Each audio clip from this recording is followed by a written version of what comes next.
Olá, meus amigos do Brasil, tudo bem? Por aí, estamos chegando, hein, com o nosso Visão Geral de hoje. Visão Geral, uma visão diferente no seu dia a dia. Hoje, como temos feito várias vezes, vamos entrevistar mais um vereador de Campinas. Vou conversar aqui com Paulo Galtério, vereador em Campinas, advogado. E com ele a gente vai saber como andam as coisas na Câmara. Aliás, muitas e muitas aprovações ultimamente na Câmara. Tudo bem? Muito prazer recebê-lo aqui, viu? Muito obrigado, satisfação em poder estar aqui com você e poder me expor para a cidade de Campinas e para todo o país. Com certeza, vereador. Nós vamos ver a sua identificação aí já, se é que já não apareceu, né? Galtério não tem acento mesmo. Não tem acento mesmo. Agora, eu não sei se eu passei para a redação com acento, hein? Tem problema. Com acento, sem acento. Vai ser Galtério também. Vai ser Galtério do mesmo jeito. Aí se aparecer com acento aí, depois a gente vai corrigir. Bom, Paulo Sérgio Galtério, advogado formado pela PUC, né? Não, perdão, pela Universidade de São Francisco, de Bragança Paulista. Isso. Muito bem, aqui então, força do hábito, muitos e muitos formandos da PUC vêm aqui, então foi no embalo aí. Não tem problema. Como vereador, você está no terceiro mandato, é isso? Terceiro, eu assumi um período de suplência, aí depois ganhamos a primeira eleição e fomos reconduzidos agora para esse período até 2020. Muito bem. O que é mais difícil, ganhar a eleição ou ser reeleito? Depende. Né? Ser reeleito é mais difícil. Mais difícil, né? É mais difícil. Porque primeiro, quando você vai ser pela primeira vez, existe uma expectativa. E primeiro, sabe aquele ditado que todo mundo é honesto até que se prove o contrário? Então você fala tudo que você vai fazer e tal, e as pessoas acreditam e tal. Agora, a reeleição é que é o balanço do trabalho. Quando a pessoa se reelege, tudo foi aprovado. Eu acho que a reeleição é mais difícil, né? Porque as pessoas, como você disse, criam uma expectativa de que você vai trazer aquilo que elas gostariam que você fizesse. E muitas vezes no mandato, você tem que tomar posições que às vezes são até contrárias àquilo que as pessoas gostariam que você fizesse para manter a governabilidade. Exatamente. Então isso às vezes, aquela pessoa, mas não era isso. Então a gente tem que, essa é a dificuldade de ser vereador.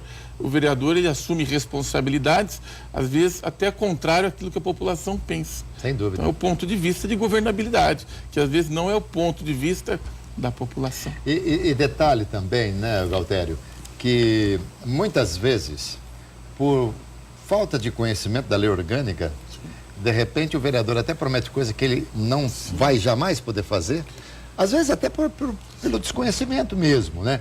E a população, por vezes também, quer algo que não está na alçada do vereador. E de repente fala, mas esse vereador não fez nada. Não é da alçada do vereador, né? Sim, é verdade. Na verdade, o papel do vereador, além de legislar, que é fazer lei, é ser um interlocutor da população com o executivo. Sem dúvida. E nem sempre essa interlocução com o executivo você consegue chegar àquilo que a população precisa e necessita. N motivos fazem que às vezes não... E essa população às vezes se sente um pouco, né? Que não foi acolhida, que não era aquilo que gostaria que fizesse. Mas é esse o trabalho. Às vezes não dá para prometer o que não consegue. Com certeza.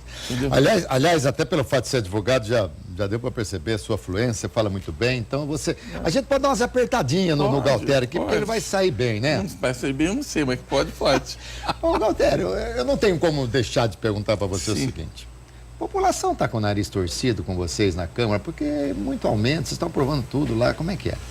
Então, olha, nós aprovamos agora um mapa de valores do imposto de Campinas. Sim.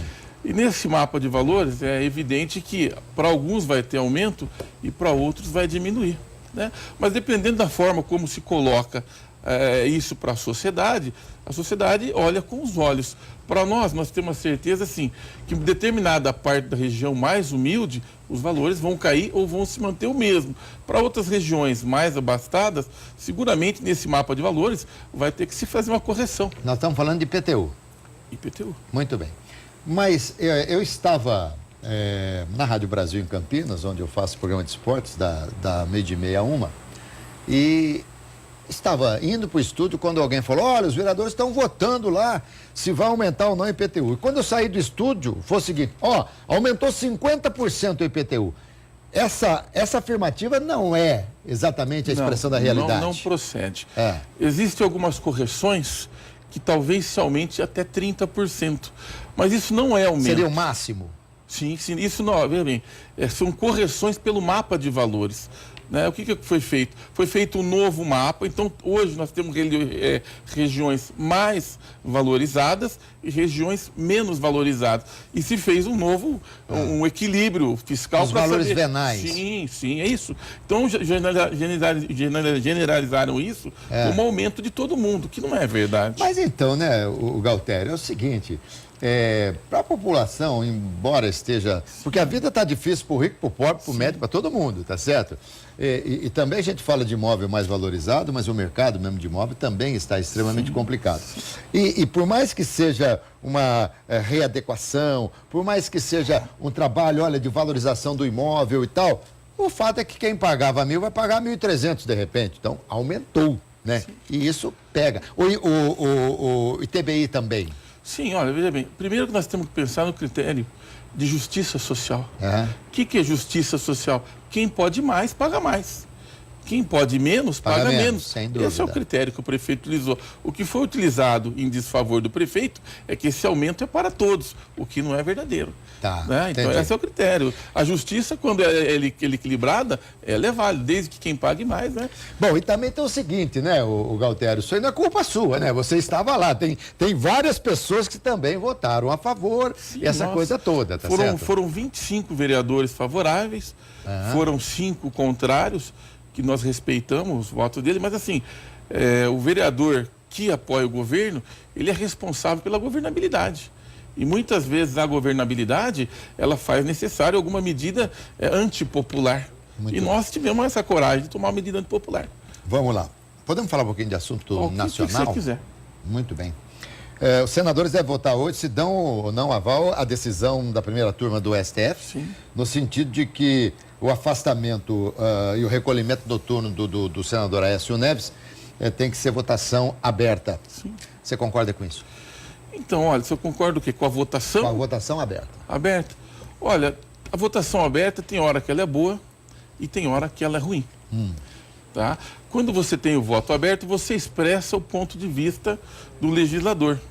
E quando você tem a votação fechada, né, esse legislador, ele não está preso a determinadas posições, porque às vezes nós temos cobrança, por exemplo, de parte do executivo em coisas que eu gostaria de votar contrário e não posso. Não pode, entendi. Tá? E às vezes no voto aberto, a população sabe em quem eu votei. Então assim, tem momentos que o voto aberto é positivo e tem momentos que ele é negativo.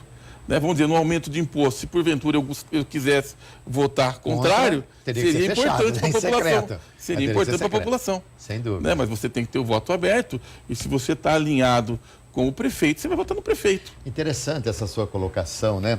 E isso é muito importante que a gente avalie, porque por vezes, por mais que a gente queira a transparência, mas às vezes a transparência para nós não é exatamente aquilo que aquele que está votando gostaria que fosse, né? Eu estou dizendo, de repente, será que o prefeito teria os 25 votos se o voto fosse fechado? Seria bom para a população. Pois é. Então, é que a gente quer voto aberto quando é bom para todo mundo vir. Quando a gente seria bom fechado, ninguém fala isso. A menos que você vá se indispor com o executivo, aí você tem que sair da base do governo, aquela outra coisa, né? De repente você é até do partido. Sim, com certeza, porque se você é governo, eu sou PSB em Campinas, eu tenho que me pautar que as decisões que o prefeito toma são as decisões corretas. Muito bem.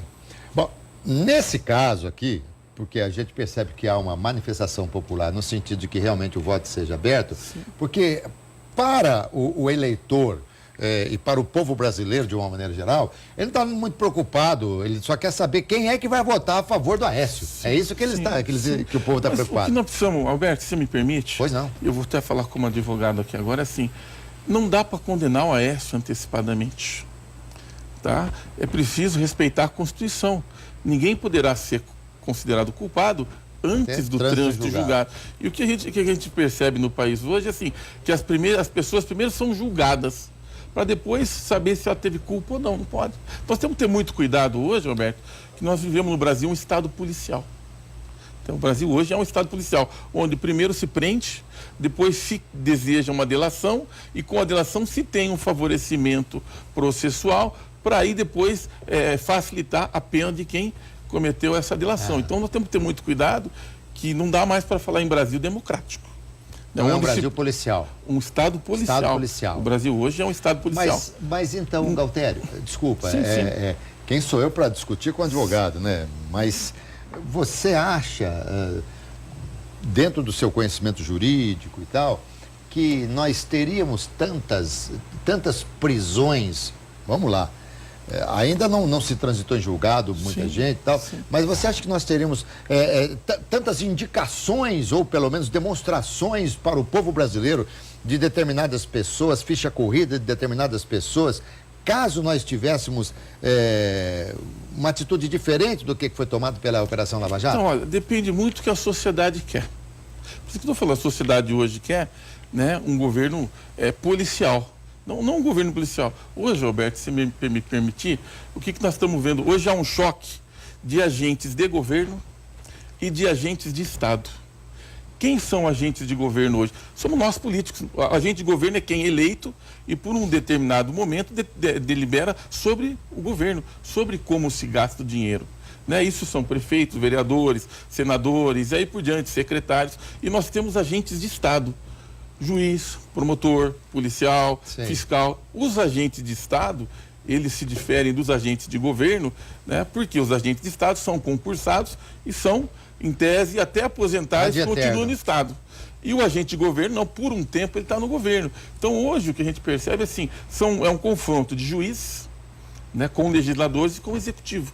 O STF, né, foi para o embate com o legislativo e acabou dando uma decisão, não que é favorável ao legislativo, mas é a decisão que cumpriu aquilo que a Constituição fala, que é preciso, né, consultar o Congresso para se retirar o mandato. Primeiro não vou falar de projetos seus aqui, viu? Pode ficar tranquilo, porque não tem problema. Mas esse assunto é interessante, ele acaba aguçando assim, né, a curiosidade da gente. Mas vamos falar um pouquinho aqui das coisas mais regionais, né, daquilo que concerne exatamente ao seu trabalho e tal. Depois a gente dá uma voltada, se der tempo aí, no aspecto nacional, porque de uma maneira geral também a nossa televisão que ela nasce aqui em Campinas, no entanto, ela aí abrange grande parte do território brasileiro, então, por vezes, é importante que a gente traga à tona também esses nossos assuntos. Mas, Galtério, você é presidente da Comissão de Política Social e Saúde. Social e Saúde. Saúde está doente, Campinas, né? Então, olha, está doente Campinas, mas não é por falta de recursos. Isso que tem que ficar bem claro. Hoje, o orçamento da saúde anual em Campinas é 1,100 bilhões. Né? Isso, para a gente ter uma ideia, são quase 110 mil veículos populares. Né? O que há o problema da saúde é assim, hoje as pessoas vivem mais. Né? E por viverem mais, de acordo com a velhice, elas estão tendo mais necessidade de saúde, de estar em vigilância com relação a médicos, cuidados, e isso demanda mais gastos. Então, assim, está muito ruim a saúde, mas, assim, não é por falta de dinheiro. Isso, eu estou na secretaria, eu converso com o secretário, ele me passa todas as informações. Nós temos também, assim, uma insatisfação do funcionalismo, também com uma série de situações. Né? Então, assim, uma coisa que vai gerando... Mas a gente ouve nos meios de comunicação, a gente lê, por exemplo, os vários problemas que ocorrem de falta de atendimento, de pessoas que estão na fila aí por muito tempo, no próprio Hospital Ouro Verde, com tantos problemas. Roberto, se você me permitir... Claro que aqui eu permito tudo, Galtério, pode falar à vontade. Só para você entender, o prefeito está obrigado, né, a gastar em saúde 17%. Sim.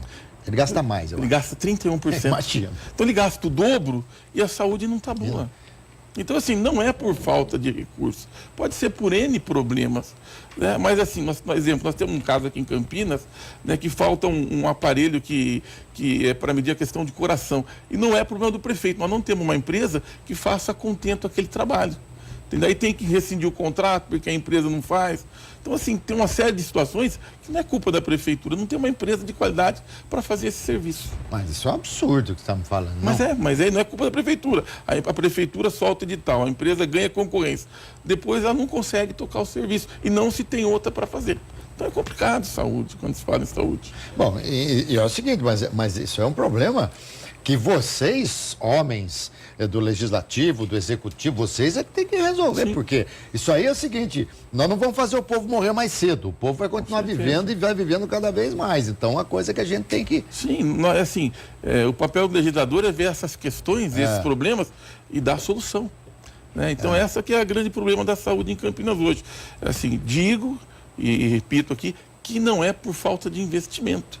Agora, a gente tem que entender assim, a população brasileira está envelhecendo mais. Né? Por isso a necessidade hoje de maiores gastos em saúde. O Brasil não é mais um país jovem. Quando eu era mais jovem, todo mundo dizia, o Brasil é o país que vai para frente, é um país de jovem. Sim. Hoje o Brasil é um país de velho. Tinha uma música, acho que era Dom e Ravel, ninguém segura a juventude do Brasil. Daqui a pouco ninguém segura a terceira idade do Brasil. Ninguém segura a terceira. Então é isso que é a questão. Né? Nós vamos ter que gastar mais e mais com saúde. Muito bem. Aliás, nós estamos no Outubro Rosa, tá certo? Sim. E eu entrevistei aqui outro dia o doutor Luiz Sarian, que é superintendente do CAISM, né, da Unicamp, faz um trabalho, aliás, muito bonito, atendimento ao SUS e tal. Nesses outros hospitais, como é que está essa campanha do Outubro Rosa? Então, na verdade, a campanha do Outubro Rosa, ela é uma campanha que já está consolidada né, nesse mês e, aliás, foi base para outros temas também durante outros meses, né?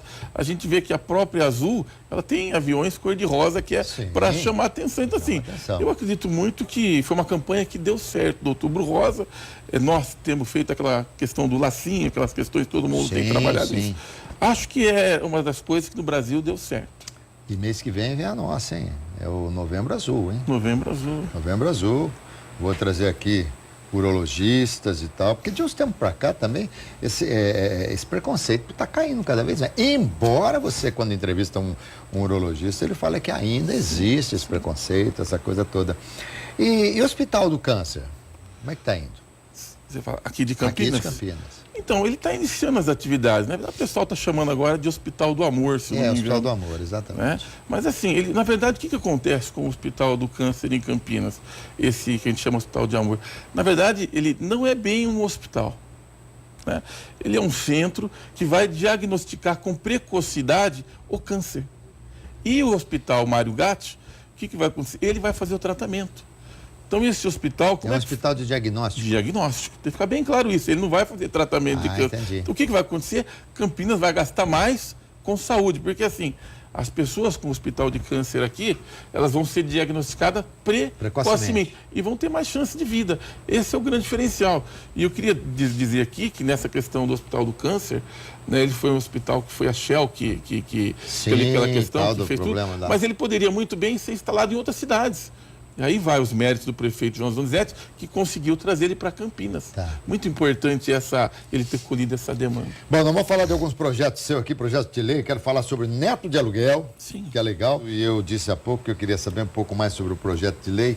Neto de aluguel. O que vem a ser neto de aluguel? Como é que funciona? Então, olha... É projeto ou já é lei? Projeto. O neto de aluguel é uma figura carinhosa que a gente colocou no projeto, de determinadas pessoas que auxiliam as pessoas mais idosas. Hoje, Alberto, você deve saber melhor que eu, que antigamente as famílias eram numerosas, 4, 5, 6 filhos. E hoje as mães e os pais optam por ter 1 ou 2 filhos. E na velhice não vão ter pessoas que cuidam dela. Porque antigamente tinha 1 ou 2 filhos que se dedicavam a esses pais.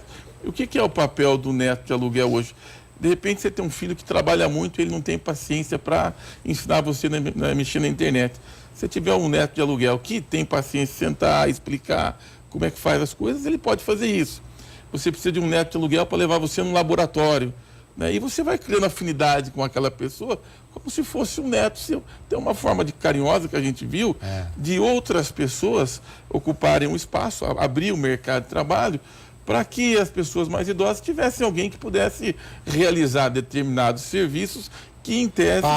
Pagos, claro. Que, em tese, poderiam ser feitos em outras situações por seus familiares. Se eu fosse autor desse projeto, eu só mudava uma coisa nele. Eu colocaria neta de aluguel, porque o homem é duro, sabe? Quando você tem filhos, não? Tem filhos. O casal, sim ou não? 3 filhos. Mas você tem mulher? Tenho mulher, 2 meninos e meninos. Você está feliz. você está com a velhice garantida. Sua filha vai cuidar de você, porque homem, raríssimas exceções existem, claro. De repente alguém está vendo, não, mas eu cuido. Mas normalmente, você pode fazer uma pesquisa aí, é a filha mulher que acaba cuidando dos pais, né? Isso. Eu preciso arrumar um jeito, porque vou ter que arrumar uma neta de aluguel, porque eu tenho só 2 homens, né? Sim, tá não tem jeito. Se bem que eu já tenho uma neta, né? Pode ser que a neta venha no futuro, né? Mas muito legal. E isso aí como é que passou já pela comissão? Então, nós estamos nas comissões ainda, né? Nós apresentamos o projeto, ele passa pelas comissões que dizem respeito a esse projeto, ele vai à votação e depois vai numa segunda votação. Muito bem. Né? Então, ele está aguardando ainda essa passagem pelas comissões. Mas aí depois existiriam firmas especializadas, de repente? Firmas, pessoas. Pessoas e tal. Sim, e o mais importante desse projeto é assim, o neto de aluguel, primeiro ele vai identificar a área de trabalho dele, né? E em segundo lugar, nós precisamos também saber dos antecedentes dele, é muito importante, né? Porque uma pessoa que vai frequentar a casa da outra, vai saber da convivência, então assim, essa é a necessidade regulamentar. Sem dúvida, sem dúvida. E o táxi frete, o que é? Então, o que é o táxi frete? Nós temos hoje os táxis comuns. Né? O táxi frete é a permissão que o taxista, ele anda com uma caminhonete que tenha a possibilidade de fazer um frete, colocar uma televisão, alguma coisa que ele possa carregar. É diferente do táxi comum, que é para passageiro. O táxi frete é para passageiros e também cargas. Eu vou fazer uma compra no mercado, eu quero trazer uma coisa maior que não serve no bagageiro, um produto. Eu posso usar, por exemplo, uma caminhonete cabine dupla, que nós não temos em Campinas isso. Então, isso mas seria táxi e frete. Poderia fazer pequenos fretes. Os dois, o táxi e ao mesmo tempo frete. E as empresas de transporte, transportadoras e tal, de pequenos transportes, então, mas como é que eu acho que assim, veja bem, normalmente a empresa de transportes, ela tem toda uma burocracia a ser observada. E o táxi frete é uma coisa mais simples. Olha, dá para pegar uma televisão aqui, eu tenho uma geladeira para buscar em casa, alguma coisa. Assim, é um novo mercado que a gente entendeu que pode se estabelecer com relação aos táxis. O Galtério, para você entrar com um projeto desse na Câmara, as pessoas vêm até você e solicitam alguma coisa nesse sentido? Ou você tem a sua equipe que fica pesquisando e tal? Como é que é? O legislador, na verdade, não entra na cabeça da gente uma coisa assim, vamos dizer, brincando com o Espírito Santo, vem e coloca. Não vem. No momento de tomar conversa com você, e você me fala, Galtério, passa uma ideia. Isso aqui que você acha? E aquilo a gente faz brotar como se fosse uma coisa, isso é bacana. Entendeu? Eu vou dar um exemplo de um projeto aqui do prefeito Jonas Donizete, com relação, eu estive conversando com ele, a questão de quando se rouba carro e depois tinha obrigação de pagar o IPVA. Sim, isso. Aí Jonas que fez essa lei. Jonas, mas ele conversando com uma pessoa, pessoa se indignou e falou, Jonas, roubaram meu carro, ainda tem que pagar o IPVA? Não tem sentido, Naquilo ele falou, peraí, tem alguma coisa errada aí. Aí ele conseguiu aprovar um projeto que se a pessoa tivesse o carro roubado, esse carro não precisava mais pagar o IPVA, o que é justo. Tá certo. Assim que nasce um projeto. A população é que faz as leis, as ideias da população, a gente trabalha. E existe na Câmara, sei lá, no site, em algum lugar, tipo, fale com a gente, ou mande sua opinião e tal, e as pessoas passam alguns projetos assim? O vereador, ele tem o e-mail dele, que ele recebe os contatos da população. E a Câmara é transparente com todos os projetos. Tudo que eu faço na Câmara, está tudo no portal da Câmara. Os projetos que eu tenho, o meu trabalho, ele é aberto. Me fala, você continua como advogado aí? Continua como advogado atuando, também. trabalhando, tem escritório e tudo? Sim, também.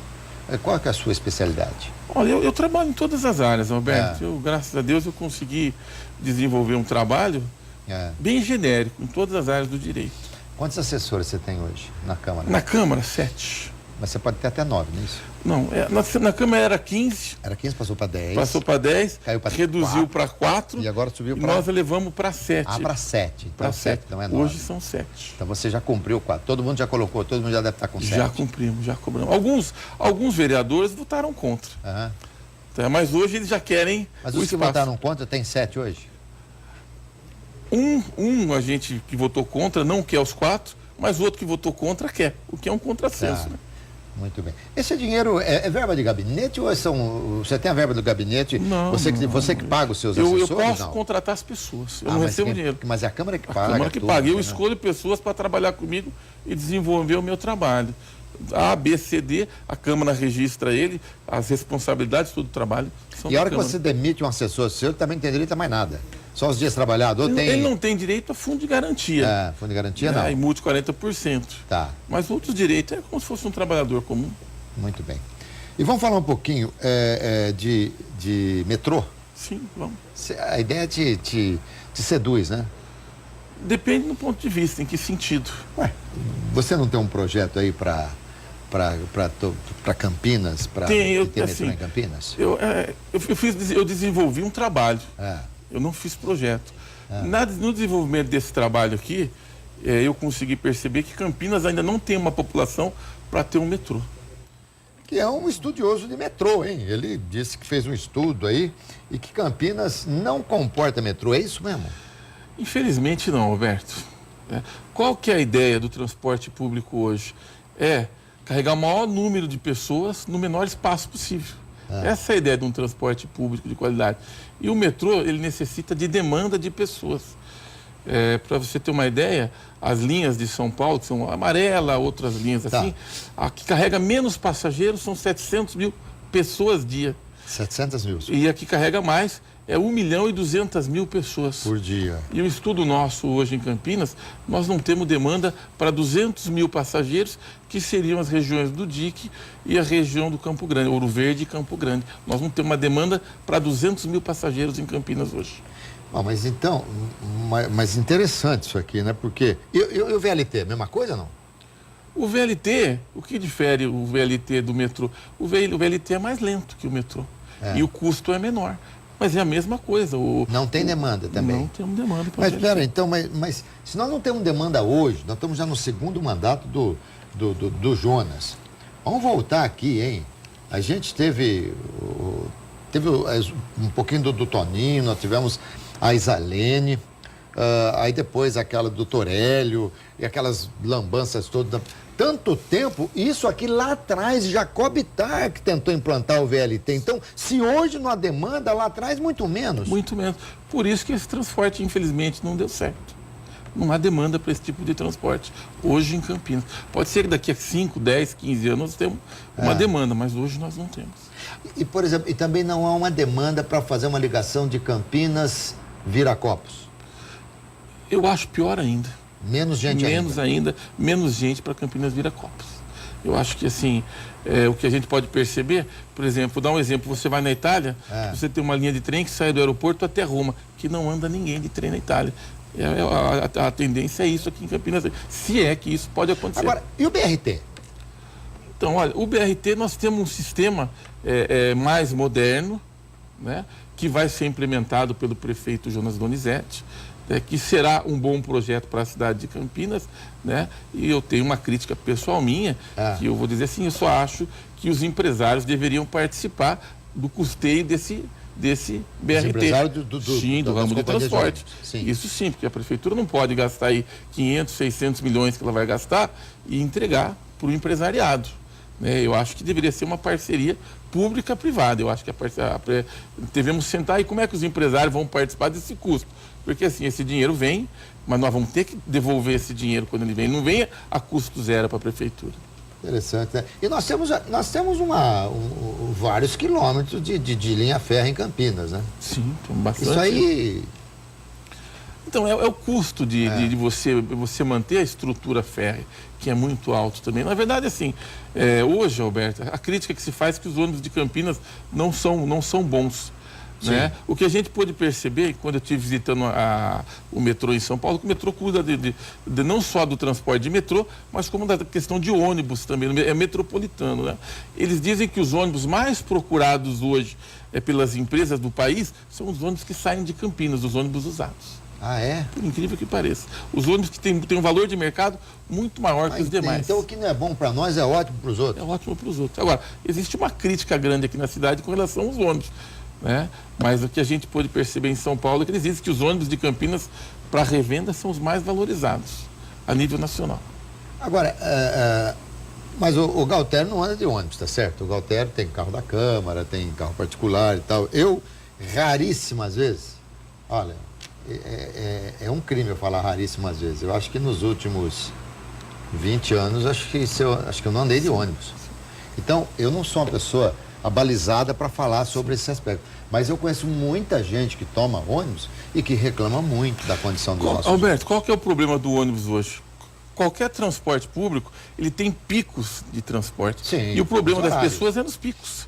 Né? Os picos na hora de ir para o trabalho e na hora de voltar para o trabalho. Esse é o problema dos ônibus estarem lotados. Mas eles estão lotados porque é o pico de pessoas. Por isso que a gente disse que é transportar o maior número de pessoas, né, no menor espaço possível. Por isso que alguns ônibus são maiores, aqueles biarticulados. Que eles querem carregar o maior espaço de pessoas no menor tempo possível.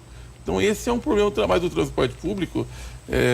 Que a gente vê agora com o BRT, a tendência é melhorar e muito para quem fosse dessa linha, se utilizar dessa linha, que é a linha que vai lá para Ouro Verde, que vai lá para Campo Grande, vai ser um polo de desenvolvimento. Agora, sabe o que acontece, o Galtério? A grande verdade é a seguinte, agora que está se tendo novos conceitos, né? Estão se tendo novos conceitos, reuniões de prefeitos de regiões metropolitanas e tal, porque as coisas precisam ser feitas pensando anos e anos na frente. Sim. Você acha, por exemplo, que a Barão de Jaguara, em Campinas, hoje se construiria uma rua naquela estreita como a Barão de Jaguara, bem no centro? Não, as coisas estão, e tem que mudar naturalmente, porque houve uma paralisação em função do próprio consumo e tal, mas se a coisa continuasse como estava lá no governo do PT, por exemplo, se comprando carro toda hora, não haveria mais lugar, não tinha. Daqui a pouco você ir para São Paulo, por exemplo, você ia pegar uma senha, a hora que saísse um carro de São Paulo, você ia poder entrar. Sim, sim, isso mesmo. Então, hoje a gente tem que pensar no nosso transporte de uma maneira muito mais futurista. Hoje, o transporte público, né, é que vai medir essa questão do número de veículos, até pela questão da população também. A gente vê hoje que na Europa determinadas empresas não vão mais construir veículos de combustão, que é de petróleo, apenas veículos elétricos. Sim, já uma ideia do problema que é esse veículo a combustão, que é petróleo. Então é uma questão que o transporte público tem que ser discutido, natural, pelas pessoas que entendem disso. Ô Galtério, nós estamos bem no finalzinho do programa, né? Faltando aí 1 minuto e meio. Sim. E você acha que passa essa denúncia contra o Temer? Essa segunda denúncia? Não passa. Não passa, né? Não passa pela governabilidade. Uhum. Eu acho que não passa, e não passa do Aécio também. Não passa do Aécio. O Aécio volta normal.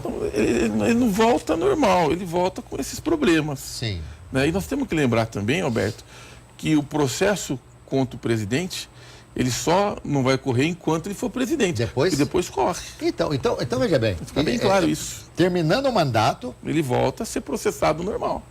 Essa é a imunidade dele, quando termina o mandato. E o foro privilegiado também ou não? Foro privilegiado também. Tipo o ex-presidente Lula também não tem foro privilegiado. E o Lula, em segunda instância, é ratificada a sentença dele? Eu acredito que sim. O Lula vai ser preso? Sim. Se vai ser preso, eu não sei. Talvez ele possa ir para algum país antes, receber asilo político. Que eu acho que é bem provável que ele faça isso. Que coisa, hein? Até alguém dar uma anistia para ele. De uma maneira geral, isso é bom para o país? Essa limpeza política? Claro, com certeza. Isso é bom para a população, porque antes a gente achava que rico não ia preso, e agora vai. Agora vai, né? Graças a Deus. Querido Paulo Galtério, prazer demais te conhecer, viu? Obrigado. Fiquei muito feliz. Gostei muito de entrevistá-lo. E desejo sucesso para você e no seu trabalho. Eu agradeço e fico feliz de você ter me convidado para prestar esclarecimentos para a cidade de Campinas e para esse Brasilzão grande. Muito bem. Tá bom? Paulo Galtério foi o nosso convidado de hoje no Visão Geral, aqui pela Rede Família e Televisão. Não se esqueça que eu volto hoje às 7h05 da noite com o RF Sport Clube. E hoje, o técnico da Ponte Preta, o Eduardo Batista, é o nosso convidado e já está marcada a presença dele no programa de esportes, tá bom? Saúde, paz e alegria. E muita sorte. Tchau. Obrigado.